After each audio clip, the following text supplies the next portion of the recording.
2 миллиарда долларов газа вышло наружу. Это не какой-то дядя Вася слесарь. Намеренные взрывы. Кто же это сделал? Все больше стран закрывается. Огромный забор. Кто не съездил в Финляндию, я не виноват. Черные списки, санкции, доходы падают, сокращения, увольнения. Надо проявлять русскую смекалку. Настраивайтесь на плодотворную работу. Я в огне, ум поглотил мой разум. Я в огне, горю в огне. Ты пользуй лун, чтобы не загореться заживо в этом аду. Привет, друзья! Это очередной выпуск новостей от Игоря Рыбакова. И сегодня мы поговорим о событиях, которые пока остаются в тени, но они буквально переворачивают нашу жизнь с ног на голову. Поехали! Береговая охрана Швеции обнаружила 4-ю утечку на северных потоках. Давайте разберем подробнее, что же там случилось. Дело в том, что северные потоки были остановлены, то есть газ не поступал, но дело в том, что труба была полностью заполнена газом. И в любой момент вентиль открываешь, и газ пошел в Европу. В результате сейчас, после этих взрывов или повреждений, газ, который находился в трубе, он выходит и на море видно это огромное зрелище. 2 миллиарда долларов газа вышло наружу. Но самое главное, что труба, в которую вложены десятки миллиардов долларов, она будет непригодна для дальнейшего использования. В нее зальется соленая вода, изнутри возникнет коррозия и все. И уже ученые и аналитики сказали, что не будет возможности использовать этот трубопровод для транспортировки. Посмотрим. Дело в том, что, может быть, кулибины что-то придумают, но пока не закончится все это напряжение, точно никто разбираться не будет. Сейчас будут стороны обвинять друг друга. Это намеренные взрывы, по всей видимости, повреждающие трубу. Кто их делает, непонятно. Я зачитываю официальные сообщения властей Швеции и Дании. Они тоже считают, что разрушения на газопроводах были преднамеренными. В НАТО тоже признали, что утечки на газопроводах «Северный поток» — результаты диверсии. А ФСБ России начала расследование дела о международном терроризме из-за утечек. Вот так. Все признают, что рукотворные, но при этом никто не сознается, а кто же это сделал все. Факт остается фактом, ребят. Это не какой-то дядя Вася слесарь. Это специальное инженерное оборудование, на глубине 100 метров заложить какие-то взрывчатки, бомбы и так далее, взорвать. Ребят, это хорошо вооруженные люди, оснащенные и так далее. И, конечно же, в мире, скорее всего, много людей, которые знают, что там произошло. В общем, будем следить за ситуацией, но факт остается фактом. Следует признать, что целый период, который проживала Россия в последние 10-15 лет, он завершен. Все. Энергоресурсы из России больше не будут в таком объеме, как ранее, идти в Европу. Просто маршрутов нет. Эмбарго на нефть и так далее запрещает нефть. Газовая труба взорвана, значит, это по газу. Да, возможно, какие-то там поставки сжиженного газа и так далее, но это уже другая история.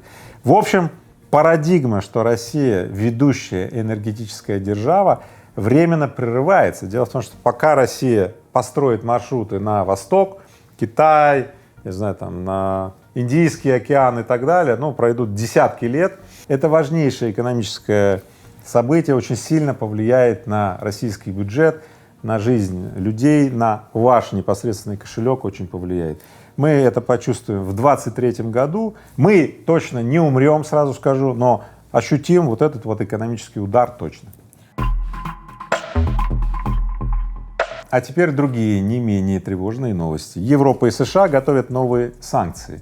Накануне глава Еврокомиссии Урсула фон дер Ляйен анонсировала очередной пакет санкций против России. В числе мер планировалось расширение персонального черного списка. В этом черном списке в большинстве своем это малоизвестные чиновники, участвовавшие в проведении референдума в ДНР, ЛНР, Запорожье и Херсонской области. Видимо, Еврокомиссия и Америка готовятся к объявлению результатов референдума и, возможно, вхождению новых территорий в состав России, потому уже подготавливают черные списки, санкции и так далее. Также Евросоюз планирует ввести потолок цен на российскую нефть. Перевозчикам и страховым компаниям могут запретить заниматься транспортировкой нефти из России, если она продается выше определенной цены.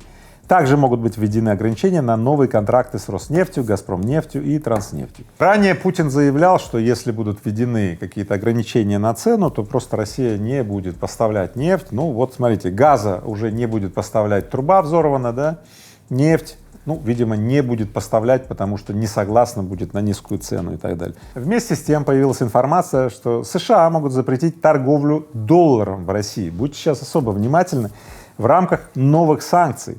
Также в перечень американских санкций попала национальная платежная система МИР. Вы, наверное, слышали, да, об отключениях турецких банков платежной системы МИР, Вьетнама и так далее.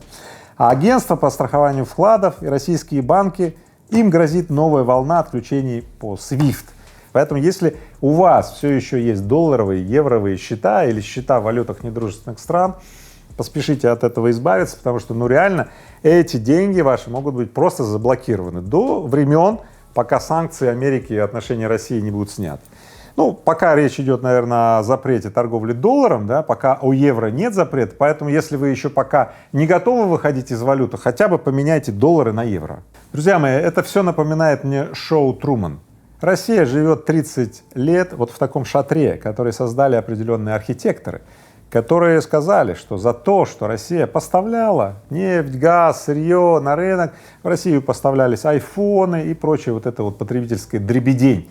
Так вот, шоу «Труман» закончилось. Вот этот вот шатер, который окружал Россию, он сейчас, ну, как бы дырявый. Смотрите, труб больше нет, эмбарго на нефть и так далее. Поэтому это действительно приведет к тому, что Россия воссоединится с реальностью.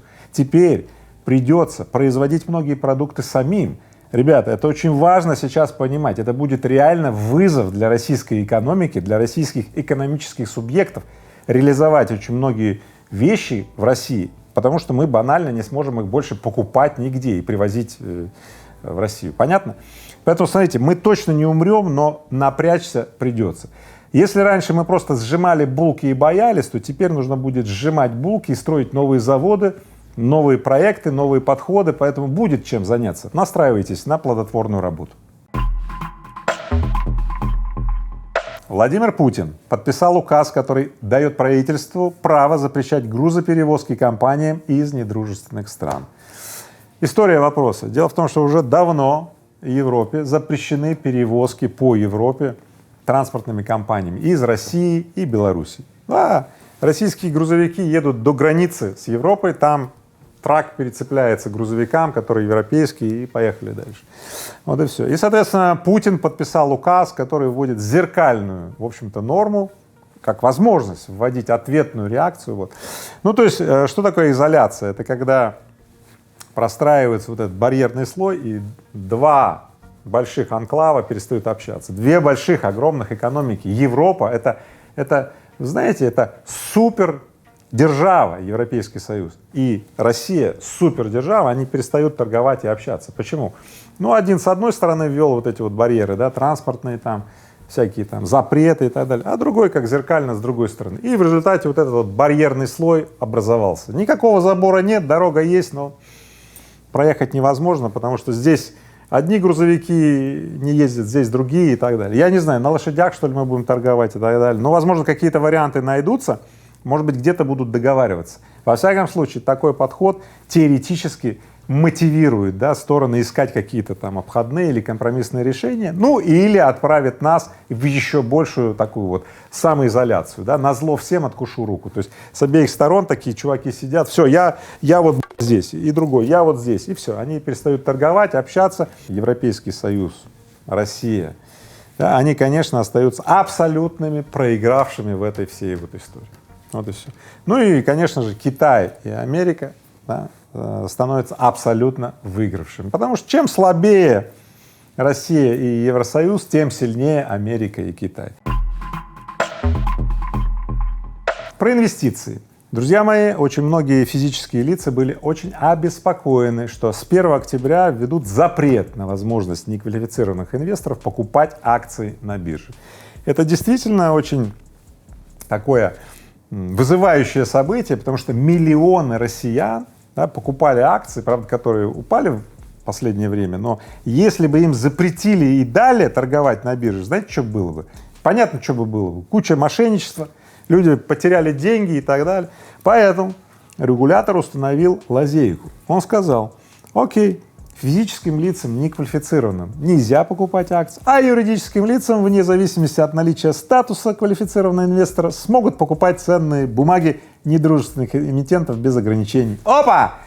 А это значит, что все физики Никвалы могут открыть какое-то там общество, там и так далее, и на эту ошку покупать акции, и вот все, шито крыто. Поэтому, ребята, ловите лайфхак, пользуйтесь. Если у вас все еще есть деньги, на которые вы покупаете акции, пожалуйста, держите лайфхак. Я понимаю, что это, в общем-то, новость не для многих, потому что, в общем-то, сейчас другая проблема. Доходы падают, там, сокращение, увольнение, но, тем не менее, некоторые люди все еще мучаются, куда им там инвестировать. Я вам так скажу. Я сделаю специальный выпуск, куда сейчас наилучшим образом следует инвестировать, если у вас все еще остались деньги. Но этот выпуск посвящу именно событиям, которые резко меняют нашу с вами жизнь и в основном касаются, давайте так, большинства людей. Российский союз промышленников и предпринимателей предложил расширить перечень граждан, которые имеют право на отсрочку от мобилизации за счет владельцев и руководителей компаний, а также работников, занятых в непрерывном производстве на объектах критической инфраструктуры. Ну и действительно, что получается? Если в мобилизацию попадает человек, вот мой знакомый, он ИПшник, у этого ИП 100 миллионов оборот, у него 12 человек трудоустроены на ИП. Это означает немедленное закрытие этого ИП, немедленное увольнение 12 человек, да, и экономика теряет налогов от этого ИП, сами можете посчитать, там 6-10% от 150 миллионов и так далее. А кто будет эти налоги в бюджет собирать? Кто будет поддерживать этих 12 уволенных людей и так далее? Поэтому сейчас очень интересная ситуация, то есть мобилизуя людей, которые являются, корнем, что ли, в создании рабочих мест, там, продуктов и услуг, да, мы как будто бы пилим сук, на котором сидим. И вот регулятор пытается как-то это дело балансировать. Ну и чтобы ему помочь, Российский союз промышленников и предпринимателей вот сделал это предложение. Друзья мои, примут этот указ или не примут, а также другие какие-то там вот эти вот льготы и так далее. Я привык на самом деле своими руками создавать для себя поле причин, в котором случается желаемое чаще, чем обыденное. И я хочу вам помочь тоже самим своими руками это создавать. Поэтому 4 октября приглашаю всех вас на свой вебинар, где я расскажу вам пошаговый алгоритм, как на руинах вот этой стабильности, да, построить новое будущее. Вы все сами чувствуете сердцем, телом, умом, реально вот эту вот неопределенность. Это ад какой-то, да, но на самом деле жить в этом аду невозможно, изнашиваешься. Поэтому я вам дам пошаговый план выхода из кризиса, понятно? Которым я постоянно пользуюсь. И это 10-й кризис в моей жизни. Это мой вам подарок. Подчеркну, вебинар бесплатный, 4 октября. Проходите по ссылке, регистрируйтесь, я вас жду. Власти Финляндии подтвердили, что закроют границы для российских туристов 30 сентября. Так как мы выходим 30 сентября, поэтому стало быть, границы, наверное, уже закрыты. Кто не съездил в Финляндию, я не виноват. Ограничения, когда вступят, это еще полбеды. Финны уже заявили, что они, возможно, построят даже огромный забор на границе Финляндии и России. Да? Если раньше у нас в основном заборы были где? На Рублевке. Приезжаешь там, 6-метровые заборы. Что это такое? Сейчас будет на границе России и Финляндии. Финны сказали, что сделают исключение для въезжающих по гуманитарным, семейным причинам, для учебы, работы или лечения, но туристам Финляндия будет заказана.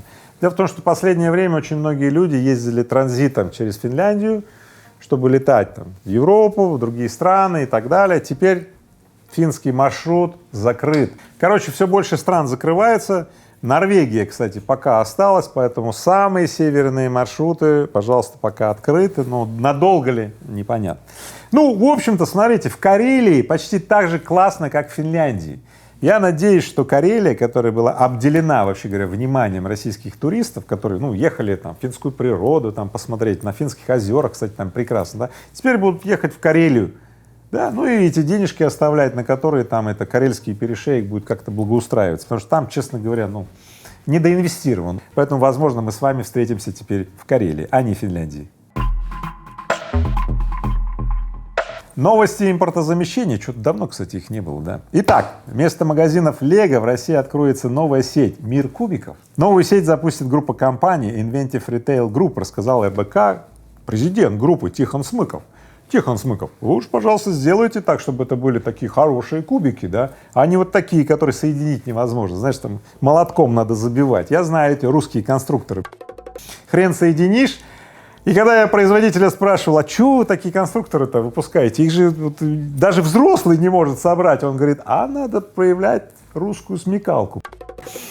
Ребят, вот Тихон Смыков, я тебя очень прошу, давай-ка сделай нам, ну, нормальные кубики, чтобы вот Лего, мы, конечно, знаем, мы хорошо изучили этот конструктор, это классный конструктор, но теперь нам нужны русские кубики, да, из мира кубиков. Давай, сделай, Тихон, а мы уж тебя поддержим.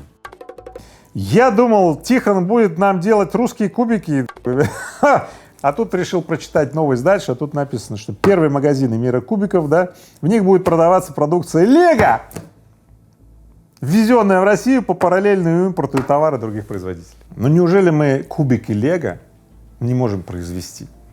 Ну, найдется российский производитель, и не один, я думаю, десятки и сотни, кто эти игрушки, да, ну, пожалуйста, заимствуйте идеи у Лего или у каких-то еще там производителей этих игрушек, ну и воспроизводите клоны, ну как в Китае. Друзья мои, я жду предпринимателей, которые воспользуются текущим моментом и сделают российские нормальные такие вот кубики.